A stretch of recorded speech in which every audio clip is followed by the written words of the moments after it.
நீங்கள் பார்த்து கொண்டு இருப்பது உங்கள் கௌசிக ரிவ்யூ. சரி வாங்க வீடியோக்குள்ள போய் என்னென்ன நடக்க போகுது அப்படின்ற இன்ட்ரெஸ்டிங்கான விஷயத்தை தான் நீங்க அந்த வீடியோல பார்த்து தெரிஞ்சுக்க போறீங்க. சரி வாங்க அதுக்குள்ள வீடியோக்குள்ள போய் என்னென்ன நடக்க போகுது அப்படின்ற சுவாரஸ்யம் நிறைந்த நிறைய விஷயங்களை தான் நீங்க பார்த்து ஒன் பை ஒன்னா தெரிஞ்சுக்க போறீங்க. அது மட்டும் இல்லாம நம்ம இந்த இடத்துல என்ன பதிவு செய்ய விரும்புறோம் அப்படின்னு சொல்லிட்டு பார்த்தீங்கன்னா, நம்ம சுடர் இன்னும் உயிரோட தான் இருக்காங்க. சுடருக்கு என்ன ஆகல அப்படின்ற விஷயத்த நம்ம கண்டிப்பா பதிவு வச்சு ஆகணுங்க. என்னடா சொல்ற, புதுசா ஒரு ட்விஸ்ட், புதுசா ஒரு கேரக்டர்ன்ற மாதிரி சுடர் இறந்துட்டாங்க, சுடர் இந்த சாப்டர்லே இல்ல, அவங்களோட வாழ்க்கை முடிஞ்சிருச்சு அப்படின்னு சொல்லிட்டு எல்லாரும் திங்க் பண்ணிட்டு இருக்கோம். அப்படியே ஒரு மிதப்புல மிதந்துட்டு இருக்கோம்.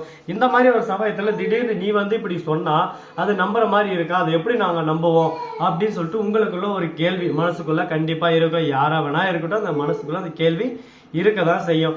அதுக்கேத்த மன ஆதாரம் நம்ம கிட்ட இருக்கு அப்படின்றத நாமளும் ஒரு பக்கம் அடிச்சு உண்மையே சொல்லிடணும். அப்படி என்னடா இருக்கு அப்படின்னு சொல்லிட்டு பாத்தீங்கன்னா, கரெக்டா சுடரக்காவா இவங்க தான் முந்தா நேரத்து தான் இந்த ரூமை காலி பண்ணிட்டு எங்கேயோ போனாங்க அப்படின்னு சொல்லிட்டு சொல்றாங்க. என்னடா தம்பி சொல்ற, எனக்கு ஒன்னும் புரியல அப்படின்னு சொல்லிட்டு மல்லி திரும்ப திரும்ப கேக்குறாங்க. மல்லி ஃபர்ஸ்ட் அந்த இடத்துக்கு எப்படி போனாங்க அப்படின்னு சொல்லிட்டு பாத்தீங்கன்னா, கரெக்டா நம்ம மல்லி இருக்காங்களா, ஒவ்வொரு விஷயத்திலும் ஒரு ஒருத்தரா பிடிச்சி அந்த கத்தி விஷயத்துல இருந்து எல்லாத்தையும் விசாரிச்சு இப்ப சுடர் எங்க இருந்தாங்க அப்படின்ற ஆரம்ப கட்டத்துக்கு போறாங்க. அந்த இடத்துல சுடர் அக்கா நேற்று தான் இந்த இடத்த காலி பண்ணிட்டு போனாங்க, எனக்கு ஒரு 5000 கொடுத்தாங்க அப்படின்னு சொல்லிட்டு சொல்றாங்க. என்னடா சொல்ற தம்பி, இதெல்லாம் உண்மையாடா அப்படின்னு சொல்லிட்டு நம்ம விஜய் கேட்க, ஆமா சார் இதெல்லாம் உண்மைதான் அப்படின்னு சொல்லிட்டு சொல்ல, உடனே சரி ஓகே இதை நீ கோர்ட்ல சொல்லுவியா அப்படின்னு சொல்லிட்டு கேட்கறாங்க. ஐயோ சார் இதனால எனக்கு எதனா பிரச்சனை வருமே, நான் என்ன சார் பண்றது அப்படின்னு சொல்லிட்டு கேட்க, உனக்கு எந்த பிரச்சனை வராது, எந்த பிரச்சனையும் வராம நான் பாத்துக்கிறேன், நீ பண்ண வேண்டியது கோர்ட்ல இந்த உண்மையை சொல்லணும் அப்படின்னு சொல்லிட்டு நீதிபதி கிட்ட உண்மையை சொல்றாரு. உடனே நம்ம நீதிபதி மிஸ்டர் விஜய் இதெல்லாம் ஒரு எவிடன்ஸ் தான் எடுத்துக்க முடியாது, அந்த சுடரை எங்க பார்த்தேன்னு சொன்னீங்களோ அந்த இடத்துல போயிட்டு ஃபர்ஸ்ட் சிசிடிவி ஃபுட்டேஜ் எல்லாம் செக் பண்ணுங்க. அது போஸ்ட்மார்ட்டம் ரிப்போர்ட் கவர்மெண்ட் ஹாஸ்பிட்டல் தான் பண்ணாங்க. இப்ப போஸ்ட்மார்ட்டம் ரிப்போர்ட் பண்ணியும் சுடர் உயிரோட இருக்காங்க அப்படின்னு சொல்லிட்டு நீங்க சொன்னா அது எப்படி நாங்க நம்ப முடியும், அது ஏத்துக்கு தகுந்த ஒரு விஷயமா இல்லையே அப்படின்னு சொல்லிட்டு சொல்றாங்க. இதை கேட்டதான் விஜய் அதுக்கான பதில் எதுவுமே சொல்லாம சைலண்டா இருக்க. தீபக் வந்துடுறாரு. சார் எனக்கு ஒரு 6 days மட்டும் டைம் கொடுங்க, அதுக்குள்ள நான் எல்லா உண்மையும் உங்க முன்னாடி கொண்டு நிறுத்துறேன், அதுக்கப்புறம் உண்மை என்ன பொய் என்னன்னு உங்களுக்கே புரியும், அதுக்கப்புறம் நீங்க தீர்ப்பை கொடுங்க அப்படின்னு சொல்லிட்டு சொல்றாங்க. நீங்க சொல்றது கரெக்டா தான் இருக்கு சார், நீங்க சொல்றபடி நான் செய்யறேன் அப்படின்னு சொல்லிட்டு நம்ம நீதிபதி அம்மாவும் ஒரு பக்கம் ஒரு வாரம் கொடுத்துட்றாங்க. அது வரையும் இந்த கேஸை எடுத்து எந்த ஒரு மூவும் பண்ணக்கூடாது, எடுத்து நடத்தக்கூடாதுன்னு சொல்லிட்டு தீபிகாவுக்கு ஆர்டர் போட்டுறாங்க. ஏன்னா தீபிகாவுக்கும் மல்லிக்கும் ஆல்ரெடி மோதல் இருக்கு. இதனால அந்த மோதல் காரணமாக கொண்டு நம்ம மல்லியை அழிக்கணுன்றதுக்கோசரம் தீபிகா நிறைய வழிகள் எல்லாம் பண்ணிட்டு இருக்காங்க. இது தனியா நம்ம பேசியாச்சு, இதுக்கு மேல இதை இப்படியே விடக்கூடாது அப்படின்னு சொல்லிட்டு ஒரு முடிவு எடுத்து அதுக்கான காரியத்தை தான் இப்ப செஞ்சுட்டு இருக்காங்க. இதுக்கப்புறம் என்னென்ன நடக்க போகுது, ஏது நடக்க போகுது அப்படின்ற நிறைய இன்ட்ரெஸ்டிங்கான விஷயம் காத்துக்கிட்டு தான் இருக்கு. சரி அந்த மாதிரி எல்லாம் ஒரு பக்கம் போயிட்டு வந்தாலும் அதே சமயத்துல மறுபக்கம் என்ன நடக்குது அப்படின்னு சொல்லிட்டு பாத்தீங்கன்னா, நம்ம விஜய் இருக்காருல, அவர் ஒரு பக்கம் இதெல்லாம் சொல்ல, உடனே நீதிபதி அம்மா சொல்ல விஜய்க்கு ரொம்ப சந்தோஷம். எப்படியோ மல்லியை எப்படியோ ஒரு வழியை காப்பாத்திட்டேன், என் மல்லிடா என் மல்லி என் அஞ்சலடா என் அஞ்சலை அப்படின்ற மாதிரிதான் ஒரு பக்கம் இருக்கு, காப்பாத்திட்டாங்க.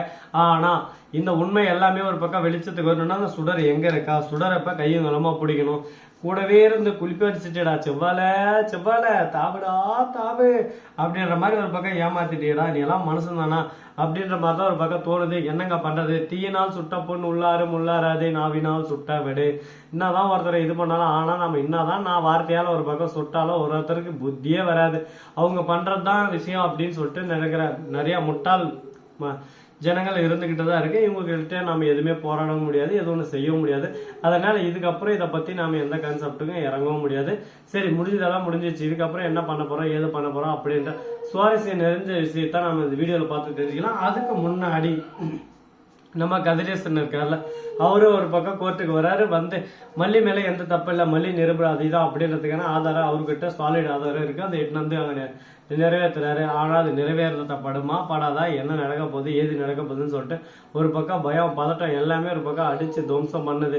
என்னடா பண்றது, ஒரு பக்கம் எல்லாமே ஒரு பக்கம் நடுநிலையே இல்லாம ஒரு பக்கம் குழப்பம் பயம் எல்லாமே வருது அப்படின்னு சொல்லிட்டு கடவுளை வேண்டிட்டு இருக்காங்க. கடவுளே நீ தான்ப்பா என்ன காப்பாற்றணும், உனக்குன்னு என் மேல கருணை இல்லையா அப்படின்னு சொல்லிட்டு வேண்டிட்டு இருக்க. நம்ம கதிரேசன் உடனே வெண்பாவை என் கூட அனுப்பிச்சிருங்க, இனிமே வெண்பா உங்ககிட்ட இருக்க வேணாம், ஏன்னா பிரச்சனை ஒரு பக்கம் நிறைய வந்துட்டு இருக்கு, உங்களுக்கு எதிரான நிறைய எவிடன்ஸ் எல்லாம் தீபிகா கலெக்ட் பண்ணிருக்காங்க. அதை பார்க்கும்போது எனக்கு ஒரு பக்கம் கஷ்டமாவும் இருக்கு வருத்தமாவும் இருக்கு, இப்படி நடந்துருமோ அப்படி நடந்துருமோ சொல்லிட்டு பல விஷயத்துல ஒரு பக்கம் யோசிக்க தோணுது. அதனால எந்த ஒரு விஷயத்தையும் நாம சாதாரணமா சொல்ற முடியாது அப்படின்னு சொல்லிட்டு சொல்லிருக்காங்க. இதை கேட்டதை என்ன பேசுறது ஏது பேசுறதுன்னு சொல்லிட்டு தெரியாம ஒன்னும் பூரி எல்லாம் சொல்ல தெரியல கண்ணா மூணு அப்படின்னு சொல்லிட்டு பாட்டு தான் பாட தோணுது. என்னங்க பண்றது, வாழ்க்கை அந்த அளவுக்கு ஒரு பக்கம் சிக்கல்லையும் நக்கல்லையும் போயின்னு இருக்கு. அதனால எந்த ஒரு சிக்கல் வந்தாலும் சரி விக்கல் வந்தாலும் எல்லாத்தையும் ஏத்துக்கிட்டு ஓகே நாமளும் எல்லாத்தையும் எல்லாம் கடந்து போகும் அப்படின்ற ஒரு பழமொழிக்கு ஏற்ற மாதிரி நம்ம போனா மட்டும்தான் ஜெயிக்க முடியும். அப்படி இல்லைன்னா கண்டிப்பா நம்மளால ஜெயிக்க முடியாது அப்படின்ற விஷயத்த நம்ம ஆணித்தரமா ஒத்துக்கிட்டு தாங்க ஆகணும். இப்ப அடுத்தடுத்து என்னென்ன நடக்க போகுது அப்படின்னு சொல்லிட்டு பாத்தீங்கன்னா கரெக்டா நம்ம விஜய் இருக்காருல, அவர் வந்து முடியாதுன்னு ஒரே வார்த்தை சொல்லிடுறாரு. வெண்பாவுக்கு பிடிச்ச மாதிரி மல்லி கூட தான் இருப்பா, மல்லிக்கு எந்த ஒரு பிரச்சனை இல்லை, மல்லிக்கு இன்னும் ஆகாது அப்படின்னு சொல்லிட்டு அடிச்சு சொல்றாரு விஜய். விஜய் உங்களுக்கு என்ன எதனா மூளையில குழம்பிட்டு இருக்கா, ஏன் அந்த மாதிரி பேசிட்டு இருக்கீங்க, நீங்க பெனாத்திட்டு இருக்கீங்க போல இருக்கு அப்படி இப்படின்னு சொல்லிட்டு கேட்கறாங்க. இப்ப என்னடா பண்றது, இப்ப நான் என்ன பண்ணட்டும் அப்படின்னு சொல்லிட்டு கேள்வி எழுப்ப ஏதோ ஒண்ணு பண்ணு ஆனா என்ன வேணாலும் பண்ணு ஆனா நல்லதே பண்ணு அப்படின்ற மாதிரிதான் ஒரு பக்கம் பேசிட்டு இருக்காங்க. சரி பாப்போம், கூடிய விரைவில் கூடிய சீக்கிரம் எல்லாமே சிறப்பாக நடக்கும் அப்படின்னு சொல்லிட்டு நம்பிக்கையோட செல்வோம். இந்த வீடியோ உங்களுக்கு பிடிச்சிருந்தா லைக் பண்ணுங்க, கமெண்ட் பண்ணுங்க, ஷேர் பண்ணுங்க, டிண்டிங் மேலே தட்டி போயிட்டு போங்க. அப்பதான் நான் போற அடுத்தடுத்த வீடியோ உங்களுக்கு உடனே நோட்டிபிகேஷன்லாம் வந்து கொண்டே இருக்கும். மிக்க நன்றி, தேங்க்ஸ் ஃபார் வாட்சிங், டாடா, see you, நன்றி, வணக்கம், வந்து நம்ம தருகிறேன்.